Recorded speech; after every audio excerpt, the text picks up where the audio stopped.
So we have 15 minutes for questions, discussion. A couple of things. First of all, on every chair, there are mics. You turn the mics on and off by pressing the button, which will make the red light go on around the mic. I am going to ask that people make their questions short. I think I have no objection as the moderator to people making something like a statement. So I'm not going to enforce a formal question rule because it's meaningless and you can always turn the question into a statement. So I have no objection to announcements of position, but they just have to be short. So if you talk for a long time, I will cut you off and allow. But I think what we should do, seeing that the speaker spoke for a long time, we should get a bunch of reactions, and then you can react to a bunch of questions rather than doing it one at a time. So a number of you will have a chance to speak. And I'm not going to keep a queue. I'm going to do this just by looking around when a hand is up. Maybe anybody speak the name or his position to know, to refer to people. What's their name? What's their name? Yes, that's a very good idea. So please say your name as you begin. That would be great. So, yeah, turn on the light. Yeah. Hi, good evening. Knesset. My name is Danny. I'm an Israeli student here at PhD. What's his name? What's the name, please? Danny. Danny. An Israeli student here. Yeah. So it was a very good speech, which says also about the freedom of speech in Israel, because I thought you practice it a lot of times. But my question is very simple. Do you accept the right of the Jews to have a state? Yes or no, and why? And do you believe in a two-state solution, or you actually are closer to extremist parts of the Palestinian society which doesn't accept a two-state solution? Thank you. Yeah. Hi, my name is Nosai Yasin. I'm a Palestinian citizen of Israel as well, just like you. Born and raised in Israel, and now I'm a second-year student at Harvard College. I guess I have two points to make. Nosai. Huh? Nosai. Nosai. Correct. The first point I have to make is about, it's a point you raised about the education in Israel, about teaching about the Nakba. I just want to reminisce from my own experience, saying that I actually did learn about Palestine in 1948 and pre-1948 as well, until 1967. And I was taught by a very religious teacher, and we got all the facts that we needed. And in terms of like Nakba Day, we had sort of the right to talk about the day at school, and we also had the right to protest during that day. So just love to know what you think of. There is a law now which doesn't permit Sorry? you. The law in Israel doesn't permit you now. Before, it's a new law. Okay. I mean, I left Israel like a year ago. But the second point I wanted to make, and it's really, really fast, just equating this situation to an apartheid state. I think Goldstone had an op-ed in the New York Times saying that, what apartheid is in South Africa is basically you had white hospitals and you had black hospitals. If you're a black person going to a white hospital, you are allowed to die there. And I don't think it's fair to equate the situation in Israel to the one in South Africa. And I don't even think it's fair to say that they're from the same tree, because I lived there for 18 years, and I don't think it's the same Where did situation. you live, Nusayr? I live in Arabi, next to Sakhnin. And the thing is, if we keep using the term apartheid and equating it to what happened in South Africa, I think that sort of impedes the process of peace rather than advance it. And I think, okay, that's it, you're right. We're going to have two more, so there'll be four. Way in the back. You have to turn on the mic and speak right into the mic and say your name. Thank you. My name is Carolyn Poinelli, and I'm from the larger community. And I would have to say from people that I've known, they actually say that the apartheid in Palestine is worse than what occurred in South Africa. But my question is, I've recently heard that Palestinians are going to start riding the Israeli buses like the Freedom Riders in the south here, and I was wondering what you thought about that. And one more. Riding the Israeli buses. They cannot reach them. My name is Abdel Nasser Rashid. I'm Palestinian. Closer to the mic. Sure. Hold My it name is up. Abdel Nasser Rashid. I'm Palestinian American. I lived in the West Bank for 6 years. I just have a very simple question, and that's if you can explain if there's a difference in Israel between citizenship and nationality, or if they're one and the same. Now I'm going to ask you to answer quite quickly so we can get even more questions. Okay. I'll do it very quick, I think. First of all, thank you for the questions. Danny,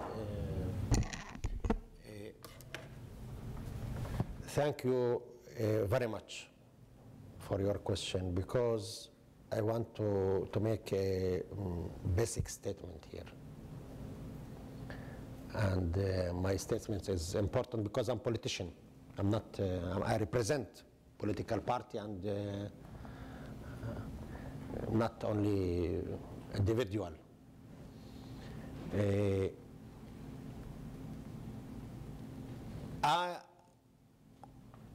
I'm ready to offer full equality to Jewish people in Palestine. I'm offering the Jewish people, as the indigenous people, as the people who, the native people of the land of Palestine. I'm offering you, the Jewish citizens of Israel, full equality. I'm ready to deal with you as the people of this country, like me, like you, to make a historical compromise, a historical reconciliation on this basis, the basis of equality between individuals and between people, nevertheless, what they are, what is the source of their national origins, if they are Jews or Palestinians. And this is, from this basics, we can speak about the political solution. I don't oppose the two-state solution, but I oppose the Israeli demand to recognize Israel as a Jewish state. I think the state should be state for all its citizens, because Israel have to decide. It's not Jewish and democratic state. It should be decided Jewish or democratic state. You cannot make an ethnic national state and at the same time it's democratic. You should decide. Don't make your answer too long. That's the point. But because I think the question of equality is extremely important here, and I want to continue with it with one sentence. It's not that I ignore the historical tragedy of the Palestinian people when I'm speaking about equality between me and the Jewish people in Palestine. But I think that all children are equal and have the right for life and happiness. The same thing. Either if they came to the world after a love night between their parents, or after a brutal sexual action in a dark night or day. Both are birth and both are, with the children, I deal with them in full equality. Israel is killing the two-state solution.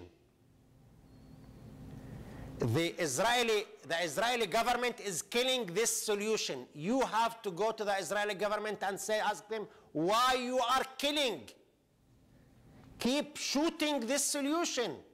How can you speak about this solution and continuing settlements in East Jerusalem, continuing settlement in the West Bank, building the wall? How can you speak about it? It's dying. It's dying because Israel is killing it.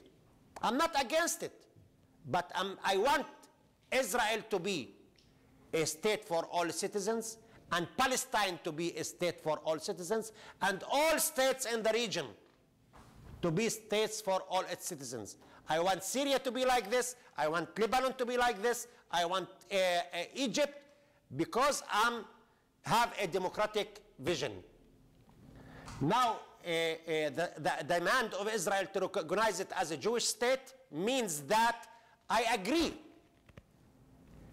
that to deny the rights of return to the Palestinian refugees, because it doesn't work with Jewish state. I agree that I would be a second-degree citizen and be a hostage of the Jewish state, of the notion of Jewish state. And I agree that there is no democracy in my country. And I don't agree to that. I think it should be rejected by the world. It doesn't say about the rights of Jewish people. They have all political rights like others, including the rights of self-determination within the state. This is very, very delicate and very important issue. The state, in the framework of the state, not the state express. The state doesn't belong to anybody. The square of the state should be empty and filled by political forces. That's the other questions. I just hear some idea about. I don't agree with you, because the law says now, if your school, you spoke about it. I don't want people to get a wrong impression because of what you said. The Israeli law now say that if a school or municipality or any institution which got you call it here federal fund, a governmental fund, cannot, if they mention Palestinian Nakba, they will be punished financially. So it's cooling. Nobody will do it. So it was in the past maybe, but now it's in the law. No school did it in this year. No school. I think that maybe you'll answer the lady in the back. And about riding the Israeli passes, it's impractical, but I want you to know there is a group of women in Tel Aviv who take Palestinian women to the beach. And they are convinced of high crime and investigated, and they will be sentenced in the Israeli court, because they're making a very big crime to take women from Ramallah to see the beach. This is something, as you know, too much. This is what the thing that's done. But things like this are important, but not literally riding the bus. Abdel Nasser asked me about if there is difference between citizenship and nationalism in Israel. Of course, the rights of people in Israel are derived from their nationality. If you are Jew, you have privilege. There is no ordinary citizen in Israel, by the way. There is citizen plus, who have privilege because he is Jew, and citizen minus, who is Arab and denied, they don't have, he is discriminated and have no, doesn't have full citizenship rights. Our project is very simple, not plus, not minus, ordinary citizens. But the situation that the state is a ethno-nationalistic state, and the rights are derived from nationality and not from citizenship. So that brings us to the end of our program. It's now 9 o'clock. I'd like to thank you so much for this talk, and thank the people for sitting through it and for your questions and for the answers. And we hope to see you again at another event.